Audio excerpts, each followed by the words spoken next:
So I happen to be in Canberra today. I'm sitting now in Parliament House, Canberra, and I've got to say it was one of those flat days.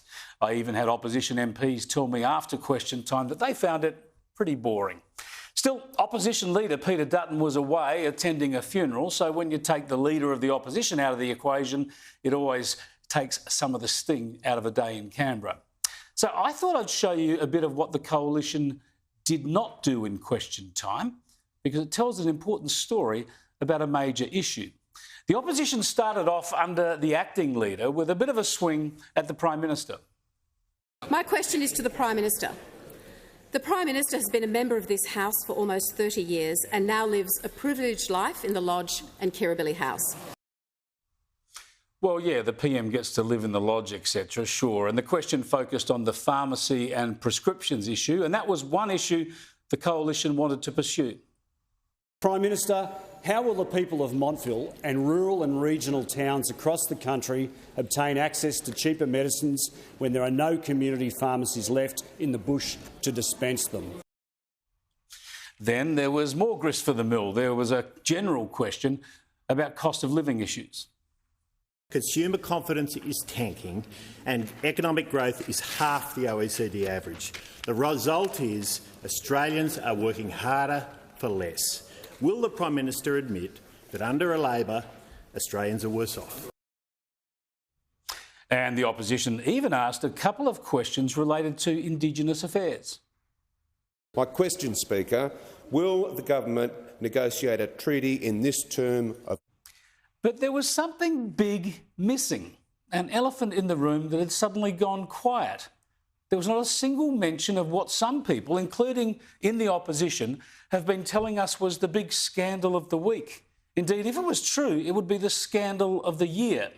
You know the one, the alleged conspiracy that Labor secretly committed to implement in full a covert 26-page Uluru Statement from the Heart, a secretive and radical longer document that had not only been kept under wraps by Labor for more than a year, but was also suppressed by the Coalition for the last 5 years they were in government.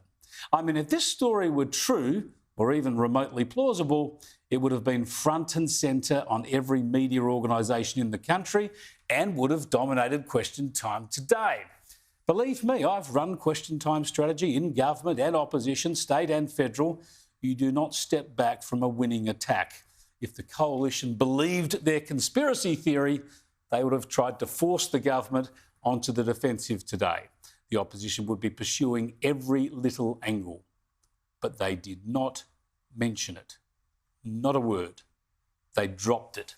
They realise it's nonsense, a political exploding cigar. You see, the problem with the wild conspiracy theory is that the Uluru Statement is only 1 page long. We've all seen it and read it.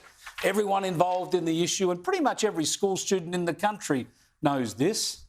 Besides, the supposedly secret and sinister 26 pages of background papers and meeting summaries and history that some have tried to pass off as a full and secret Uluru Statement, well, not only do they have no official status, those pages, no one has signed up to anything under them. Few people have even read them. But importantly, they've been publicly available in reports and online for the entire 6 years since the Uluru Statement was handed down, 5 years under the Coalition and a year under Labor. They're not important, they're not an extended Uluru Statement, and they're not secret. And that's why we heard nothing about them today. Look, the Coalition and the No advocates want to talk about everything but the Voice. The Voice is obviously not scary enough, so they want to make it about reparations or treaty or some secret agenda. They're sowing doubt and fear, and it's working. We've seen it all before. But at least they've dropped their secret, longer Uluru Statement conspiracy theory now. The wise heads in the Coalition camp realise they're winning the referendum debate. Their scares have worked. The no cases turned the tables on the yes case, according to all the polls. So their biggest danger now is overreach. They need to make sure they don't overclaim. And they can't afford to make themselves look obsessed or desperate and cynical by running with overcooked conspiracy theories.